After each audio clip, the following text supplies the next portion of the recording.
doa sapu jagat. Rabbana atina fid dunya hasanah wa fil akhirati hasanah wa qina adzabannar. Kami minta, kita minta kepada Allah keselamatan di dunia dan keselamatan di akhirat. Kita ingin di dunia ini bahagia dan di akhirat pun kita bahagia. Sayang seribu sayang, kita kadangkala salah menafsirkan soal bahagia dan selamat. Kita keliru menafsirkan dan mengartikan apa itu bahagia dan apa itu selamat. Kita menganggap bahwa bahagia itu banyak duitnya, tapi ternyata berapa banyak orang banyak duitnya akhirnya berujung dalam penjara karena dia cari duit salah. Ada orang menganggap bahwa dengan tinggi jabatan maka kita akan bahagia. Kalau hanya dengan jabatan kita bahagia, maka berapa banyak orang Indonesia yang hanya bisa bahagia karena terbatas pejabat. Dan jabatan itu akan hilang seiring dengan perjalanan waktu. Ada orang menganggap bahwa bahagia itu populer, terkenal di mana-mana. Justru berapa banyak orang tersiksa karena dia populer, kemana-mana tidak bisa bahagia karena diikuti orang banyak. Nah, kalau begitu, sesungguhnya siapa orang bahagia itu? Siapa orang selamat? Menurut para ulama, ketika menafsirkan di dunia hasanah, keselamatan di dunia itu minimal ada 4 kriteria yang harus kita miliki agar kita bisa selamat dan bahagia di dunia. Yang pertama, orang bahagia dan selamat di dunia itu memiliki istri atau suami atau pasangan yang beragama dengan baik. Meskipun duit banyak, meskipun pangkat tinggi, meskipun populer, tapi kita dibawa kendali istri dan istri kita itu tidak bagus agamanya, menderita kita, Pak. Berapa banyak orang tinggi pangkatnya, banyak duitnya, tapi istrinya, dia bilang orang ini kasar, sakang. Baru 5 menit keluar menelpon, di mana kau? Lagi enak kita ngopi, kau pulang kau cepat sekarang ini. Banyak duitnya. Tapi kalau punya pasangan yang tidak bagus agamanya, tidak takut kepada Allah istrinya, maka tidak akan mendapat kebahagiaan. Maka adik-adik sekalian yang belum punya pasangan, silahkan cari wanita yang cantik. Tapi jangan kau jadikan patokan kenapa cantik itu khayali. Apalagi zaman sekarang ada kamera 360 yang bisa menipu kalian. Silahkan cari perempuan calon istri yang kaya, tapi jangan kau jadikan sandaran utama, karena kekayaan itu ada batasnya. Dia kaya tapi 9 bersaudara, habis dibagi rata itu warisannya. Silahkan kau cari istri dengan keturunan yang baik-baik, tapi jangan jadikan patokan utama, karena ada orang bapaknya Nabi justru anaknya jadi pengkhianat. Ada orang bapaknya pengkhianat, justru anaknya menjadi Nabi Ibrahim alaihissalam. Kalau begitu, agar kalian bahagia dengan pasanganmu, maka pilih perempuan yang bagus agamanya. Lalu orang bertanya, Ustaz, kriteria 4 itu kan kenapa agama di belakang? Kenapa bukan agama nomor 1? Ingat, agama betul nomor 4. Tapi ada stressingnya di belakang. Kata Nabi, utamakan agamanya, karena dengan agama kau akan mendapat semuanya. Mungkin ada orang cantik wajahnya, tapi kesurupan akhlaknya. Mungkin ada keturunan baik-baik, tapi dia miskin. Tapi mungkin juga ada orang bangsawan, tapi mukanya lagi yang jelek. Maka untuk memperoleh 4-4-nya, 1000 perempuan belum tentu ada yang sempurna. Karenanya agama menjelaskan kepada kita, utamakan agamanya. Mukanya jelek, tapi dengan akhlak yang baik memperbaharui kejelekannya. Dia miskin, tapi akhlaknya akhirnya memperkaya pribadinya. Maka agar mendapat kebahagiaan pertama adalah pasangan yang baik. Bapak tentu berpikir, bagaimana kita yang sudah terlanjur? Masih ada jalan keluar bagi Islam. Bapak punya kuota 4-3. Ada peluang, tapi itu darurat. Poligami ini adalah pilihan darurat. Darurat ini diilustrasikan, diibaratkan dia adalah pintu darurat dalam pesawat. Itu pintu darurat tidak setiap saat boleh dibuka, nanti betul-betul darurat. Kalau Bapak buka tidak pada saat darurat, maka Bapak dapat tangkap polisi. Yang kedua, bahagia menurut para ulama setelah punya pasangan yang baik, punya anak yang taat beribadah.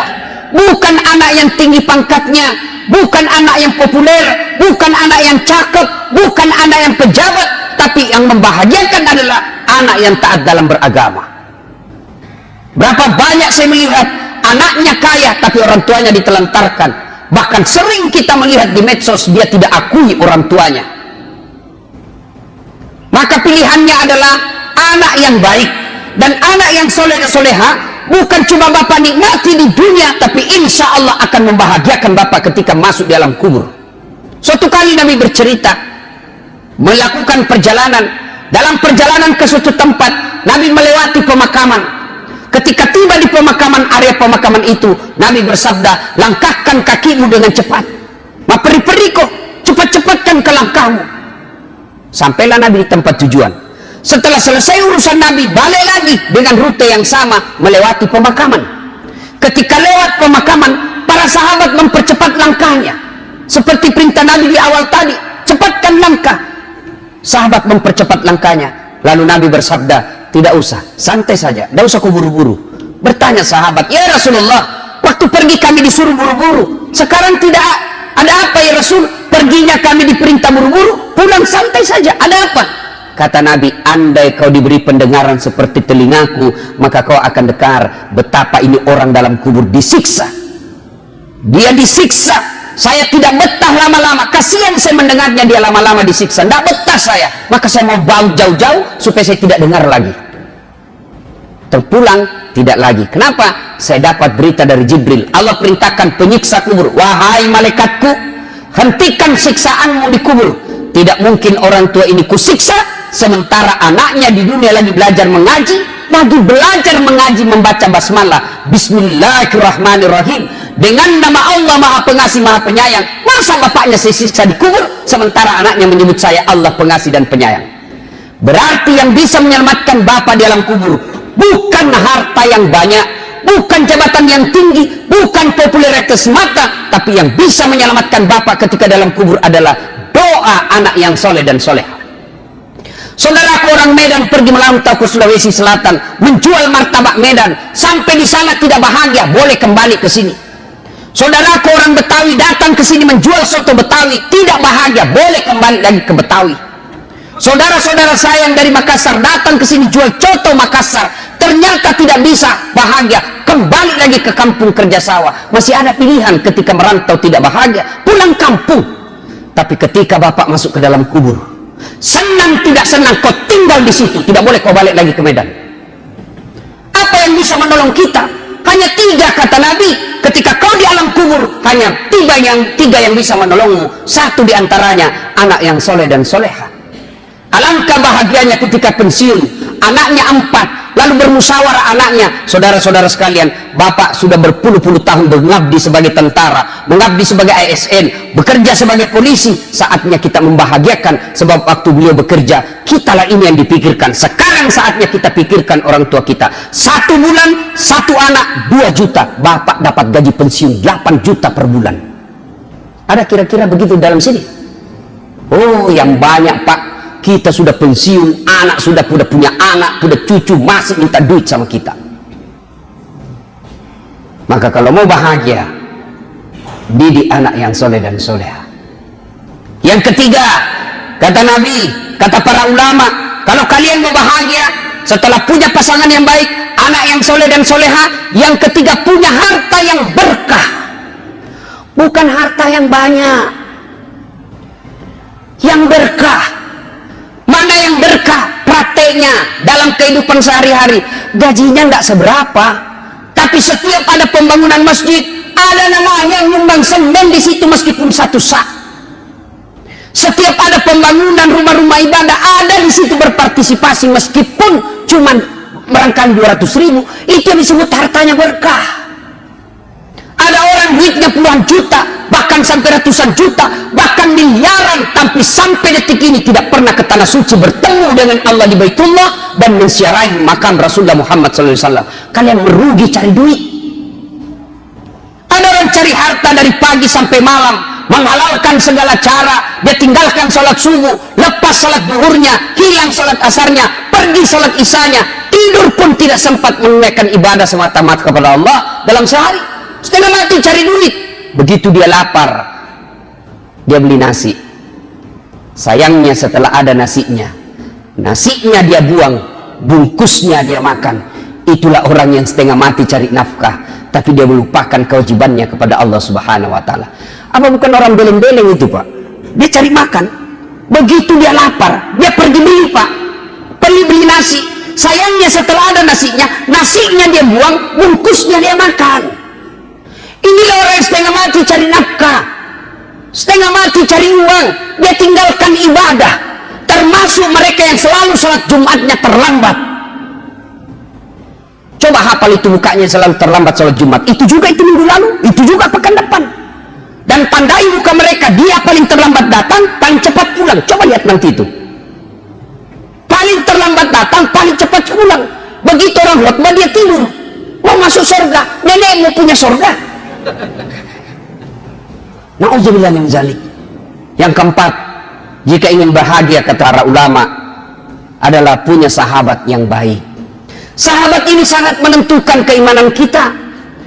Kalian kalau mau bahagia, bersahabat dengan orang-orang soleh. Siapa orang-orang soleh itu? Yang dekat dengan masjid. Siapa orang-orang soleh itu? Ya ulama. Mau bahagia dekat dengan ulama, dekat ahli agama. Dan orang yang dekat dengan agama, bersahabatnya bukan karena kepentingan politik, bukan karena kepentingan semata dunia, tapi bersahabatnya bertemu dan berpisah karena Allah. Tapi sayang, kita lebih cium tangan sama bupati yang baru saja tanda tangan korupsi daripada sama ulama. Kita lebih senang sama ketua DPR yang banyak bohongnya daripada ulama. Ulama kita bully hanya karena tidak setuju dengan pendapat kita. Ketika dakwah menyakiti kita, ulama berpidato amar ma'ruf nahi munkar, malah kita musuhi. Maka jangan heran, duit banyak, istri cantik, jabatan tinggi, anak 9, tapi kok tidak bisa bahagia. Nanti dia bisa tidur kalau minum obat tidur. Di dalam mobilnya yang harga miliaran, baru 2 menit sudah sengsara. Hati-hati, kiri-kiri, mati kita. Tidak akan kau temukan kebahagiaan apabila bahagia itu tidak kau dasari atas pendapat dan ilmu-ilmu para ulama. Semoga Allah Subhanahu wa Ta'ala memberikan kemampuan kepada kita untuk memperoleh 4 ini, sehingga kita betul-betul meraih keselamatan di dunia dan insya Allah keselamatan di akhirat. Semoga ada manfaat, lebih dan kurangnya mohon dimaafkan. Nun wal kalam yang billahi fi sabilillah.